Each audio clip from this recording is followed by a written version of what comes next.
मैं हूं Kshitij and welcome to the weekend edition of the Gullak. और मार्केट्स में एक बार फिर वीकनेस देखने को मिली और हमने देखा किस तरह से मार्केट में 4 से 5 हफ्ते का लो निकालते हुए और 23,800 का जो क्रूशियल सपोर्ट जोन था मार्केट ने उसको ब्रेक किया। और again we are back to the negative territory.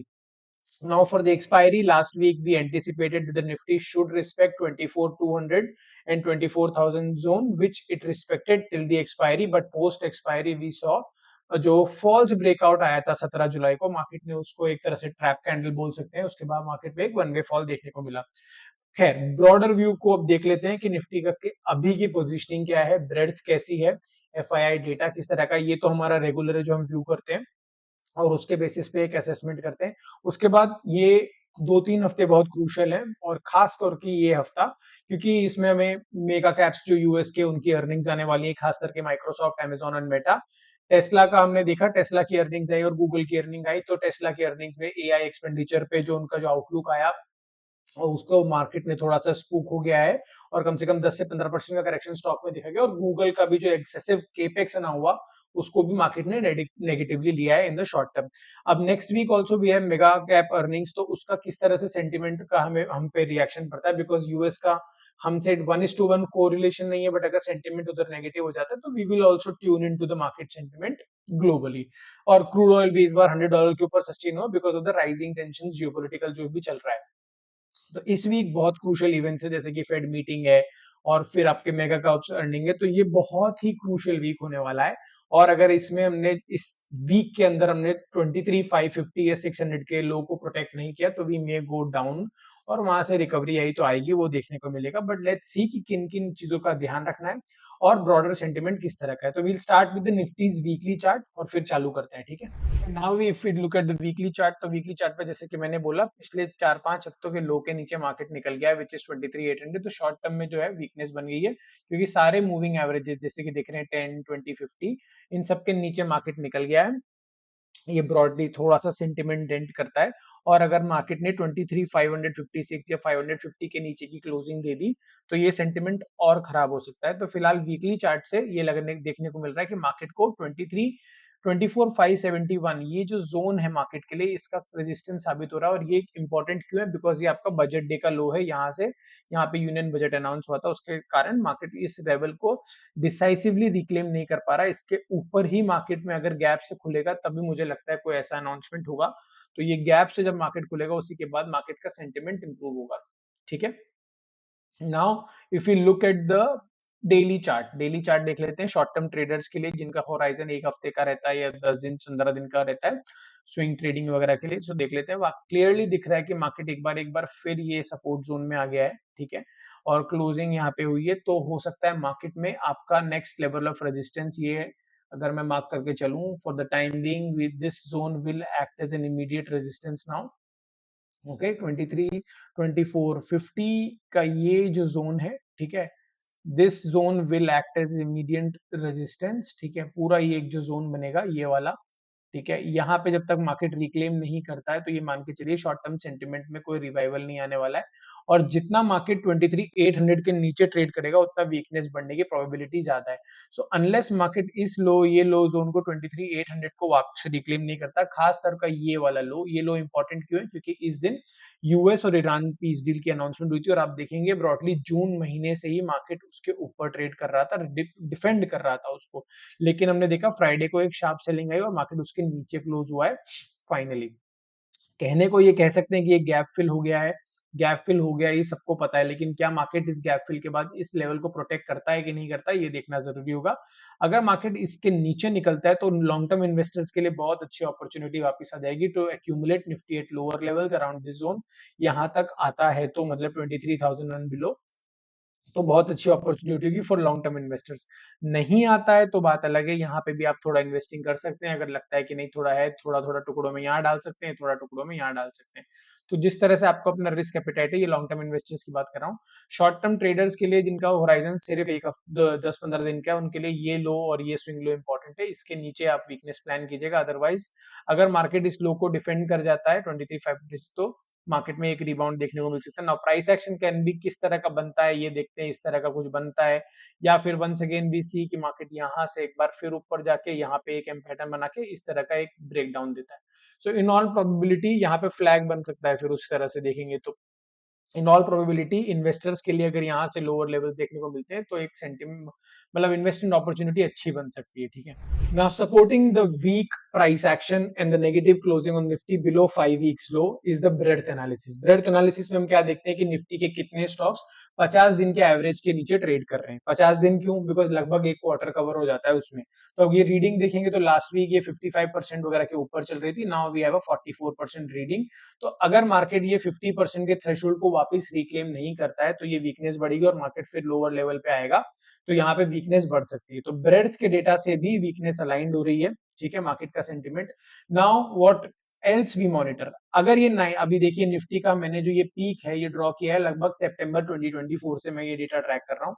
हमने 15% का एक मैक्सिमम पीक देखा था अप्रैल और मई के टाइम पे, उसके बाद मार्केट लगभग लगभग यहाँ पे एक बार और आया है और 9.7% का। ये क्या दिखाता है कि निफ्टी अपने प्रीवियस पीक से कितना नीचे चल रहा है और कितने लंबे ड्रॉडाउन में। तो लगभग 2 साल से निफ्टी अपने प्रीवियस पीक को डिसाइसिवली रिक्लेम नहीं कर पाया है। अगर ये 9.7% वापस आपको 12% पे आता है तो मुझे लगता है यहाँ पे आपको बाइंग देखने को मिलेगी। तो इसीलिए मैं कह रहा हूँ अगर मार्केट आपको 23,500 के 23,500 के नीचे मिलता है, 23,000 के जोन में, तो for long term investors it opens a very good opportunity to accumulate Nifty at a lower levels और अपनी एनएवीज को एवरेज कर सकते हैं, other things also can be done, ठीक है। तो ये तो था फ्रॉम अ परसेंटेज टर्म्स कि निफ्टी अपने ऑल टाइम हाई से कितना नीचे और कहां तक अगर आपको क्या करना है।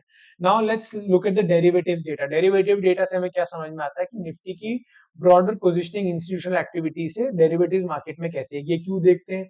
क्योंकि बड़े प्लेयर्स अपनी पोजिशनिंग किस हिसाब से बैठे हैं उस तरह से मार्केट मूव करता है। अगर हम देखेंगे तो अगस्त सीरीज में 24,000 पे ग्रीन और रेड बार बन गए। ग्रीन और रेड बार क्या दिखाते हैं? कॉल बेस और पुट बेस। इट मींस कि put market broadly, options market के पार्टिसिपेंट ये ब्रॉडली मान के चल रहे हैं कि निफ्टी अगस्त सीरीज में 24,000 को एज अ बेस बना के कुछ समय तक ट्रेड कर सकता है। अगस्त फर्स्ट वीक हो सकता है, सेकंड वीक तक हो सकता है, उसके बाद 15 अगस्त से तो वहां कुछ अनाउंसमेंट्स हो सकती हैं, तो उनका भी हमें ध्यान रखना है।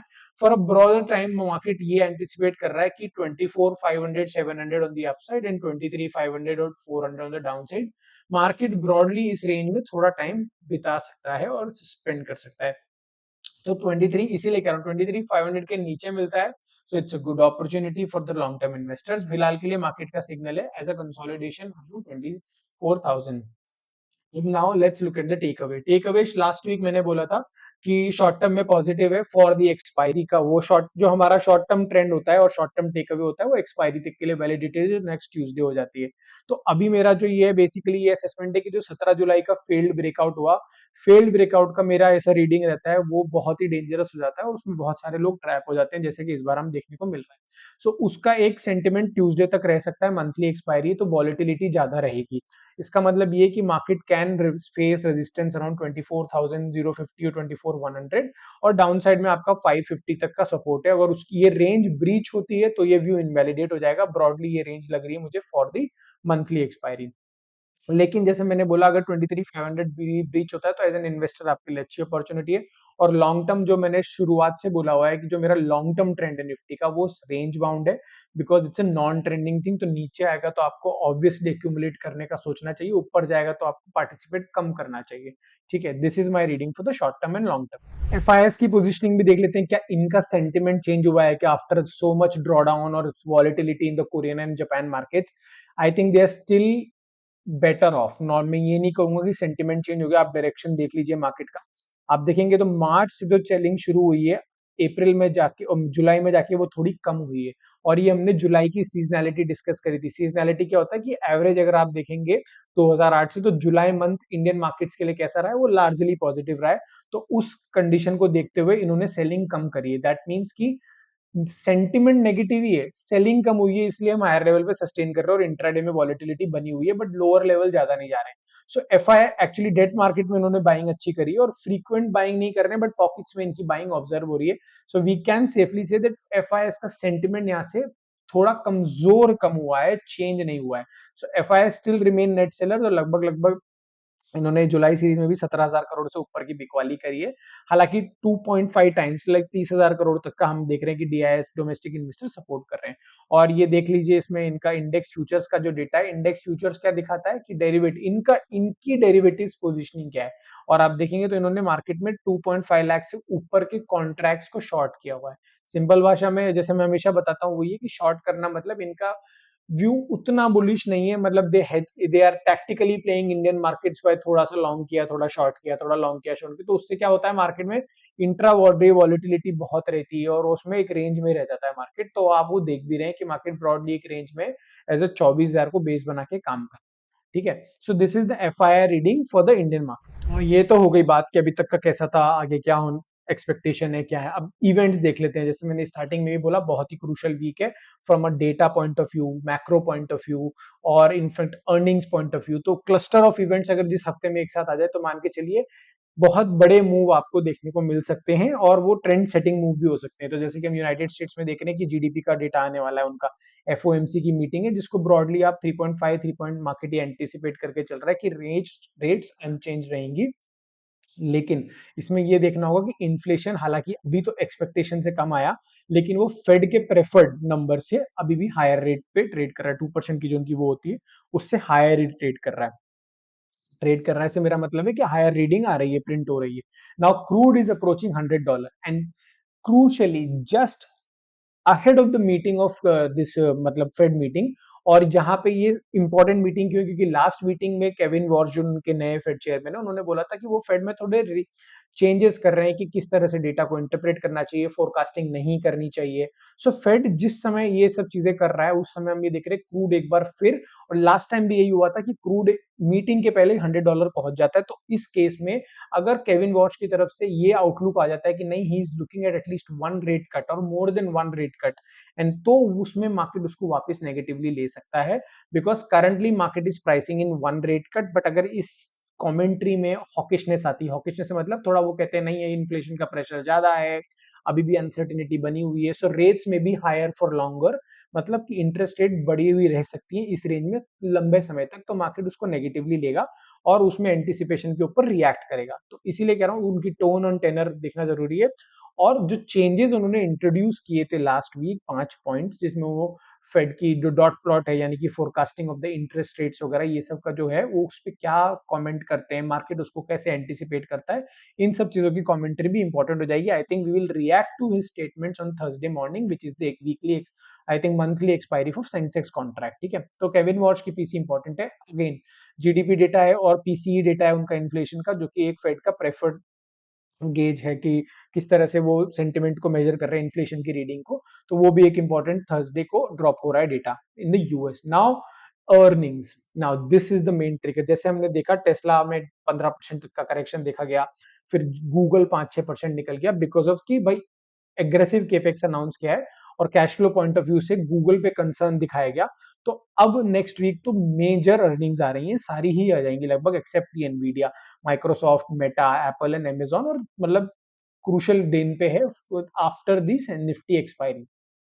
तो ऐसे में इसको मार्केट कैसे लेता है, again there is this Fed meeting and all. तो जैसे मैं कह रहा हूं कि अगर यहाँ पे स्ट्रीट को इनका कैपेक्स या फिर प्रॉफिटेबिलिटी पे थोड़ा सा भी ऐसा लगता है कि नहीं ये सेंटिमेंट ठीक नहीं है, so market will make a directional move. और वो डायरेक्शनल मूव में क्या हो सकता है कि मार्केट में रिएक्ट, यूएस मार्केट में एक ऐसा रिएक्शन आ सकता है जहां पे हमें जून के लो टेस्ट हो जाएं या नहीं होते तो भी पता लग जाएगा, ठीक है। तो next week mega cap earnings are very important trigger from the US market. और इंडियन मार्केट्स में भी काफी बड़ी अर्निंग्स की लिस्ट है, जिसमें से कि मैं अगर देखूं तो आपका कोल इंडिया इज इंपॉर्टेंट, ये Nifty 50 stock, Larsen and Toubro, Hindustan Unilever ये इंपॉर्टेंट है, अंबुजा है, ये सब इंपॉर्टेंट रिजल्ट्स आने वाले हैं, आइशर है। Then we have Bajaj Finance also, Asian Paints, Bajaj Finance, ये Mahindra and Mahindra, all these are Nifty 50 companies which will announce results like Sun Pharma, ITC, Maruti, all मतलब काफी इंपॉर्टेंट वीक होने वाला है अर्निंग्स पॉइंट ऑफ व्यू से। तो आप निफ्टी में भी आपको ध्यान रखना चाहिए कि मतलब अर्निंग्स अच्छी आ रही है, इंपॉर्टेंट आ रही है। सो जैसे मैंने बोला, how to read this week from an event point of view कि अर्निंग्स अनाउंसमेंट है मेगा कैप की यूएस की, तो उनका केप एआई का केपेक्स, अर्निंग्स फोरकास्ट, ईपीएस का जो उनका एस्टिमेट होता है वो कैसा आता है, उसको मार्केट कैसे प्राइस इन करता है, इस पे रिएक्शन आएगा। क्रूड अगर $100 के 96 95 से $100 के रेंज में सस्टेन करता है और in the week where Fed is announcing their decision, तो ये एक बहुत इम्पैक्ट करेगा मार्केट के सेंटिमेंट को, ये सब देखना होगा। So these are the crucial events lined up for the next week. Now of late we have started to discuss the most trending security, और जहां पे हमें लग रहा है कि ट्रेंडिंग बन सकता है। लास्ट वीक तो हमने यूएस ऑयल डिस्कस किया था और we show a sharp 10% jump. Now this week as a sector I think consumer durable जो हमारे इंडिया में है उसमें एक स्ट्रॉन्ग मोमेंटम निफ्टी के मुकाबले कम गिर रहा है वो देखने को मिल रहा है। सो एज अ सेक्टर भी पार्टिसिपेट किया जा सकता है, एज अ सेक्टोरल फंड भी किया जा सकता है, या फिर आप इसके कॉन्स्टिट्यूएंट्स को एनालाइज कर सकते हैं कि रिलेटिव बेसिस पे कौन से इसके स्टॉक्स हैं जो आउट परफॉर्म कर रहे हैं निफ्टी को, तो आप उसमें डायरेक्ट पार्टिसिपेट भी कर सकते हैं। अनलेस दिस मतलब अगर यहाँ पे और पुल बैक आता है, तो ब्रेकआउट हुआ है इस जोन का, और अगर रिटेस्ट होता है तो उसके बाद देख सकते हैं ये व्यू इनवैलिडेट हो जाएगा अगर मार्केट ये इंडेक्स 35,900 के नीचे निकलता है। फिलहाल के लिए अपने गेन्स को सस्टेन कर रहा है, ये ब्रेकआउट होने के बाद ये रिटेस्ट है, और अगर ये हाई निकाला इसने प्रीवियस 2 वीक का, तो we can see further gaining momentum. So as a sector stock specific action अगर आपको देखना है तो this sector looks good, this view will get invalidated, जैसे मैंने बोला है कि 35,900 के नीचे देयर इज नो व्यू, ये व्यू इनवैलिडेट हो जाएगा। ठीक है, so that's all for this week. Nifty में अगर जैसे मैंने बोला आपको 23,500 के नीचे एज एन इन्वेस्टर मिलता है तो आपके लिए एग्रेसिव अपॉर्चुनिटी बनेगी फॉर लॉन्ग टर्म, आपको डरना नहीं है, मतलब मार्केट ऑलरेडी 2 साल से कोई रिटर्न नहीं दिया तो this is the good time. और एज अ ट्रेडर आपको पता रहेगा कि 23,500 के नीचे निकलता है तो मार्केट में वॉलिटिलिटी और बढ़ेगी, वीकनेस देखने को मिल सकती है। ठीक है, अगर वीडियो पसंद आया तो लाइक करना, अपने फैमिली एंड फ्रेंड्स को शेयर करना, बिकॉज जैसे मैं बोल रहा हूँ क्रूशियल इवेंट्स है, क्रूशियल वीक है, बहुत अच्छी इन्वेस्टिंग अपॉर्चुनिटीज भी मिल सकती हैं। सेक्टर भी मैंने डिस्कस किया है, लास्ट वीक हमने ऑयल बताया था, ऑयल में हमने 10% तक का मोमेंटम देखा। So please stay connected and like the video. Thanks for watching.